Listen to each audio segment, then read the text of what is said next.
Wiiki ewedde twakulaga emboozi ng'abasawo mu ddwaliro ekkulu Mbarara banoonya munnaabwe Judith Kyarisiima eyali abuze wiiki namba nga talabika. Hospital we last saw her on 28th last month.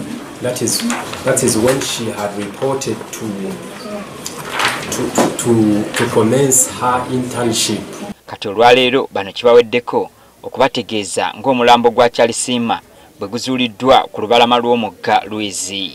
Erizoba shahisha tuli kasheshe yabaza kulikavaringa bode ya Kyarisiima Judith ambitweka byaragazi ashowa za Rwizi. Abukuba akwajiro mizi obwe biti yabaruwe bode ye yahinduka gite twena ntumanya tutwire nawe emyaka mingi kunka bode ko kwehindukire yasweringa skin is peeled off. Nka family ya Judith ya kabiri twa identifyinga bode eyibatugambira ngo egwiro mizi abapolisi bakagiyayo bakagiteka aha mochare twazayo itonka batahibeye abatwire bakora nabo twamwa identifyinga. Otukidde ku ddwaliro Mbarara ng'abasawo bali mu kuteekateeka kugenda ku kitebe kya poliisi Mbarara ebannyonnyole ku nfa ya munnaabwe. Kati bano baagala poliisi ezuule ekituufu ekyassa omuntu waabwe asobole okufuna obwenkanya. We know the investigations are going on, but we want those investigations to reach the conclusion. As nurses and midwives of Uganda and the entire world, we want justice. We have the nurses and midwives union. Nationally, we have the labor union.